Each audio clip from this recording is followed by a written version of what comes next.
તમારા પ્રેમના કારણે બેઠો છું અને તમે જ મારા માલિક છો. આપ 5.5 કરોડ ગુજરાતીઓ એ જ મારા માલિક છે. ભાઈઓ બહેનો, મને કહો, શું તમે ગાંધીનગરની ગાદી પર મોતના સોદાગરને બેસાડ્યો છે? શું તમે જેને બેસાડ્યો છે એ મોતનો સોદાગર છે? શું ભાઈઓ બહેનો તમારું અપમાન નથી? શું આ ગુજરાતનું અપમાન નથી? શું આ 5.5 કરોડ ગુજરાતીઓનું અપમાન નથી? ભાઈઓ બહેનો, આ ગુજરાતનું અપમાન કરનાર સોનિયાબેનનો બદલો લેવો જોઈએ. મિત્રો, 16મી તારીખે કમળના નિશાન પર બટન દબાવીને કોંગ્રેસને વીણીને સાફ કરી નાખ્યું. મિત્રો, વિકાસના મુદ્દે ચૂંટણી લડવાની તાકાત નહીં હોવાના કારણે એમણે મને મોતનો સોદાગર કહીને અટક્યા નથી. એમના એક બીજા નેતા, એણે ગુજરાતનું બીજું અપમાન કર્યું. એણે એમ કહ્યું, ગુજરાતમાં હિન્દુ આતંકવાદ છે. હું આપને પૂછવા માંગુ છું, શું આપ આતંકવાદી છો? શું આપ આતંકવાદી છો? આપ આતંકવાદી છો? ભાઈઓ બહેનો, કોંગ્રેસ કાન ખોલીને સાંભળી લે. આ ગુજરાતીઓને આતંકવાદી કહીને સોનિયાબેન લેવાના દેવા પડી જશે. લેવાના દેવા. મિત્રો, ત્રીજી વાત, 2 દિવસ પછી દિલ્હીમાં કોંગ્રેસના પ્રવક્તાએ કહ્યું કે મોદી ઉપર અમે ઇન્ટરનેશનલ કોર્ટમાં કેસ ચલાવીને મોદીને સજા કરાવીશું. તમે જો એક પછી એક આ પત્રકાર મિત્રો ચૂંટણી પછી કદાચ એમને સુજેન સાચું લગે તો વાત જુદી છે. મિત્રો, ગંભીર બાબત છે. મિત્રો, ગંભીર બાબત છે. એમના પહેલું નિવેદન મોતનો સોદાગર, બીજું નિવેદન આતંકવાદ, ત્રીજું નિવેદન ઇન્ટરનેશનલ કોર્ટમાં મોદીને સજા કરાવીશું. ભાઈઓ બહેનો, 4 વર્ષ થયા. અરે કોંગ્રેસને કોણે રોકી હતી ભાઈ? અરે તમારી પાસે તાકાત હોય, મોદી પર ચોકમાં ઉભો છે. ચોથી વાત, આ બધું ઓછું હતું તો ગઈકાલે આપણા પ્રધાનમંત્રી આવ્યા હતા. આપણા ડોક્ટર મનમોહનસિંહજી. ઓહો ભાઈ, વાત જરા ગંભીરતાથી લો. આપણા દેશના પ્રધાનમંત્રી આવ્યા હતા. તમે તો એવું કરો ત્યારે ઓળખતા જ ના હો. અરે ડોક્ટર મનમોહનસિંહજી આપણા દેશના પ્રધાનમંત્રી છે. અરે કોંગ્રેસના લોકો એમનું નામ બોલે કે ન બોલે, આપણા બંધારણીય રીતે દેશના પ્રધાનમંત્રી છે. આપણે ગૌરવપૂર્વક નામ બોલવું જોઈએ. કોંગ્રેસ વાળા બોલવું જ બોલે ના. એમણે આવીને નવો ફટાકડો ફોડ્યો. એમણે આવીને કહ્યું કે ગોધરા પછી જે કંઈ બન્યું છે એ બધા કેસ રીઓપન કરવામાં આવશે અને બધાને સજા કરાવવામાં આવશે.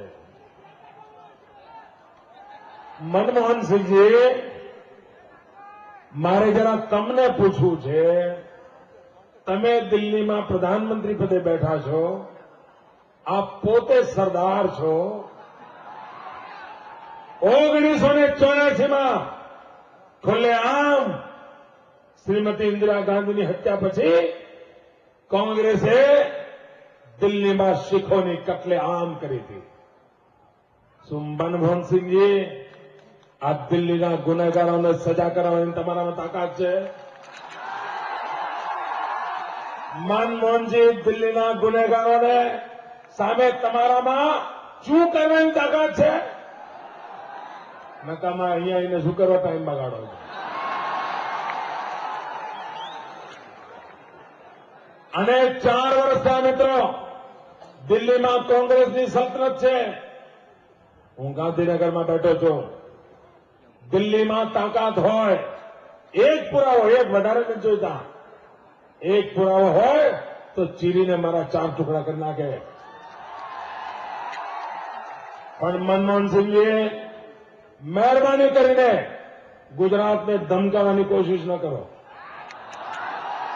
એ જમાના જતા રહ્યા જયારે આલિયા માલિયા જમાલિયાઓ મારા ગુજરાતના તકલીદાઓ કરતા હતા.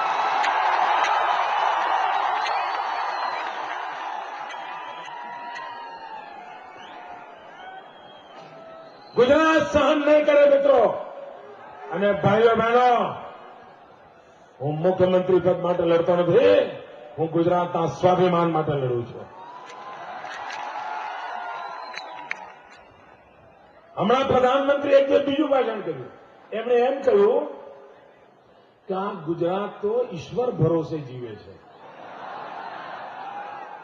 બોલો, પ્રધાનમંત્રી એમાંય તકલીફ થઈ. અરે પ્રધાનમંત્રીજી, આ ગુજરાત ઈશ્વર ભરોસે જીવે છે, એમાં તમારા પેટમાં શું દુખ્યું તો કહો.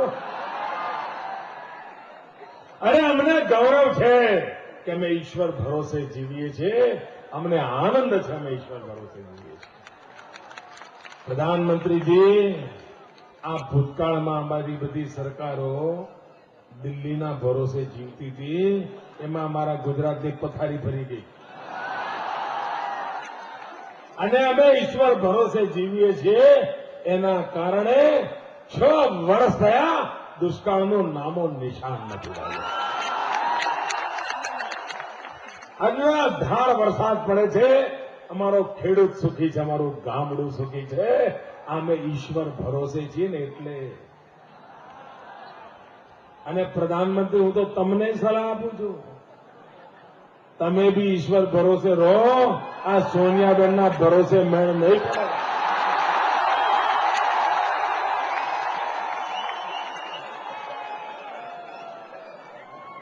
ભાઈઓ બહેનો, સોનિયાબેને કહ્યું છે નરેન્દ્ર મોદી મોતનો સોદાગર છે. હું સોનિયાબેનને કહેવા માંગુ છું, આ લાખો લોકોની મેદની વચ્ચે કહેવા માંગુ છું. અને હું સોનિયાબેન પર ગંભીર આરોપ કરવા માંગુ છું દોસ્તો. અને કેમેરાવાળાઓ, તમારા કેમેરા બંધ ચાલુ કરો. પણ પછી એવું ના થાય કે એ લોકો પેલી સીડી હોદવા નીકળે. ડરવા બરવાનું મન ભાવતું નથી ભાઈ. ભાઈઓ બહેનો, હું ગંભીરતાથી સોનિયાબેન પર આરોપ લગાવું છું. આ દેશમાં દિલ્હીમાં બેઠેલી તમારી કોંગ્રેસની સરકાર, ફરીવાર કહું છું, દિલ્હીમાં બેઠેલી કોંગ્રેસની તમારી સરકાર એ આ દેશમાં મોતના સોદાગરોની રખેવાળ છે.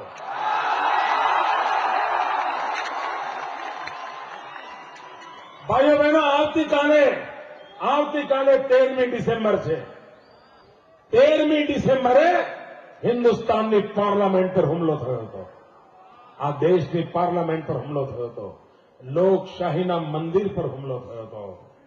અને આતંકવાદી અફજલ ગુરુને આ દેશની સુપ્રીમ કોર્ટે ફાંસીની સજા કરી છે. આતંકવાદી અફજલ ગુરુને આ દેશની સુપ્રીમ કોર્ટે ફાંસીની સજા કરી છે. આજે 12 મહિના થયા. સોનિયાબેન એને લટકાવતા કેમ નથી? નારાયણે ફાંસીના માંચડે કેમ નથી ચડાવતા? આ મોતના સોદાગરોનું રક્ષણ કોણ કરે ભાઈ? આ મોતના સોદાગરોના રખેવાળ કોણ છે? મને મોતના સોદાગર કહેનારાઓ, અરે પ્રધાનમંત્રી, આ દેશની સલામતી માટે તમારી દિલ્હીની સરકાર કેટલી ગંભીર છે એનો હું નમૂનો કહેવા માંગુ છું. ભાઈઓ બહેનો, આ દેશના 30% જિલ્લા આતંકવાદ, નક્સલવાદ એના બંદૂકના નાળચા નીચે જીવે છે. બોમ્બ ધડાકા છાસવારે થાય છે. નિર્દોષ લોકોને રંજાડવામાં આવે છે. ભાઈઓ બહેનો, શું ગુજરાતની ધરતી પર આતંકવાદને પેસવા દેવો છે? મને જરા ખોખારીને જવાબ આપો. શું ગુજરાતની ધરતી પર આતંકવાદને પેસવા દેવો છે?